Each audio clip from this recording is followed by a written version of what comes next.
body count, I have to say, does not matter because I have over 100 bodies.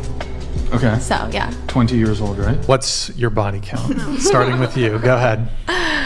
Yeah, it's definitely triple digits. But like I said, I don't care, so I don't count. That's a part-time job, keeping track of that. Do you think there's a percentage breakdown between like the men you've slept with for work and then the civilians you've slept with? I probably slept with a lot more like For work? civilians. No. More civilians than for work. Okay. And what about like civilians? How many there? I'm gonna Quarter guess of a thousand? it's between 150 and then 150? like 220.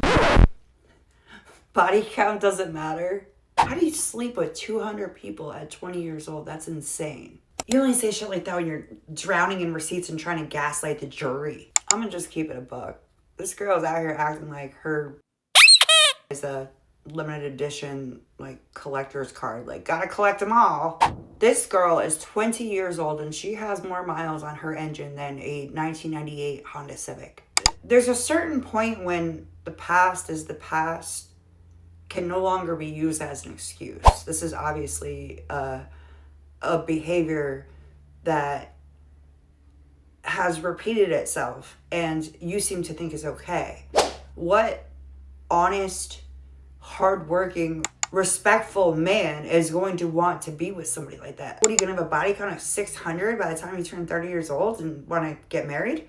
Nobody's gonna want to marry you. They're not gonna want to marry you now. And for whatever reason, women don't seem to understand that there is a difference. I'm sorry, but there is. There's a difference between a female body count and a male body count. Who the F are you to tell me or judge me on my body count when your body count is probably 10 times higher than mine? Like, it just bugs me and triggers me because it's like crazy to me. Yes, there's a double standard, but it exists for a reason. Look, I mean, you could go out tonight and find 100 dudes that would want to sleep with you. You're a pretty woman, got good energy, guarantee you could get laid by 100 different guys throughout the city. For guys, totally different story. I'm a decently good looking guy compared to the average. I don't think I'm like an ultra giga chad, but like even for a guy like me, like it's the number of women that I could sleep with compared to the number of men that you could sleep with. It's a huge differential. And the reason why there is a double standard is because if a woman wants to rack up a very high body count, like if a woman wants to sleep with 100 guys, all she has to do is open her legs. If a guy wants to sleep with 100 women, he has to become an absolute stud in order to do so. That doesn't mean that it's okay for him to do so. I totally disagree with men sleeping with tons of women. I think it's bad for society. I also think it's bad for society for women to sleep with a lot of men.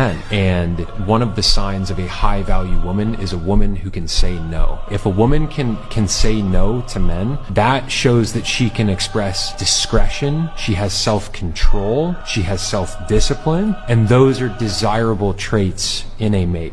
This generation calls sleeping around like field research.